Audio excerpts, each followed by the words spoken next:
Hi, today I'm going to be showing you a quick video using an annotation technique that you can use with any poem or excerpt of prose. Today I'm going to be using the poem entitled Here by Philip Larkin. You can use this technique with your activity on Those Winter Sundays by Robert Hayden. So you'll see that I'll use three sections, the same three sections of your graphic organizer from Those Winter Sundays to annotate Here by Philip Larkin. So let's start by reading the prompt quickly. In the following poem, Here by Philip Larkin, published in 1961, the speaker describes a journey through two different places. Read the poem carefully, then in a well-written essay, analyze how Larkin uses poetic elements and techniques to convey the speaker's complex attitude toward the places he describes. Now I'm just going to scroll the first two stanzas and let you pause the video and read those. And same thing with the last two. I'll just let you pause the video so you can read the entire poem.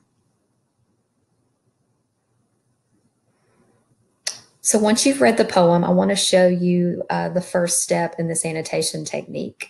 Since we're going to be looking for the speaker's complex attitude toward the places that he describes in the poem, it's important for us to remember that complexity doesn't have to be some difficult concept.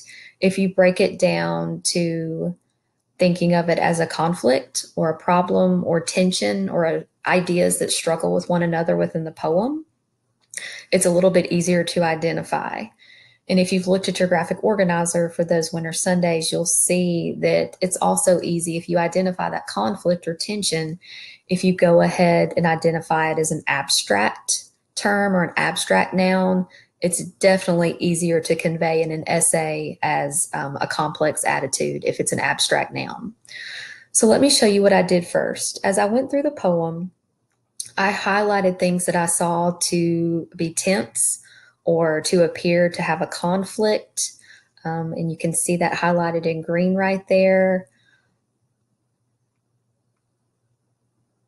Especially when you get to the last two stanzas, the description becomes very heavy with these ideas of problems within the town or things or ideas that would be struggling somehow or be tense. So I just wanted you to see that all I did was simply highlight, or in your case on your paper, you would mark the text from the poem that you see that conflict. So you're actually going ahead and marking that evidence. So let me move you on to the next step. So what I marked as evidence in my poem, you'll see on the left side, I made myself some notes. So the harsh named halt, the swerving to solitude, it made me pose a question to myself that something stopped abruptly for some reason or something unwanted perhaps. And that made me think of these abstract nouns like commonplace, something that's very common or ordinary. Dullness came to mind. But also, as the description goes through the rest of the stanza, I thought of the idea of beauty, this listing of skies and scarecrows, haystacks, hares and pheasants, and the widening river's slow presence. That just sounded beautiful to me. So I went ahead and put the term beauty. Now you can see as I go down, it's not completely packed with questions and abstract nouns, but I do pose a few questions and I do write words like abandonment, isolation, silence, obliviousness, and ambivalence. So again, feel free to pause this at any time to read those. I don't want to drag the video out with reading over every annotation I made. So you can see that this is the first two steps. Now, when I move on, you'll see it's kind of come together. These are the three areas of your graphic organizer. So now I have my evidence that's marked in the middle. I have my conflict or tension, these ideas of complexity on the left side.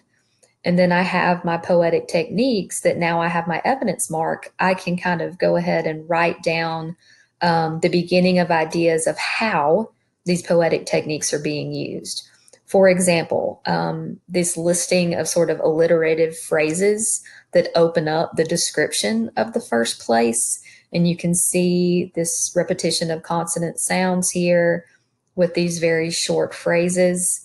As I moved down, I did make a note that these negative verbs that imply the sense of chaos, things that are clustered or scattered or crowded, and this chaos in such a slow moving place that's being described is kind of ironic.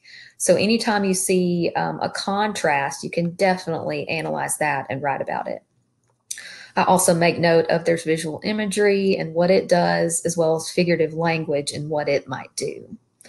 So keep in mind that if you can go ahead and make very short notes or the beginnings of ideas of what these poetic elements or techniques are doing, you've done a lot of the brunt work for a response, for a thesis or a body paragraph.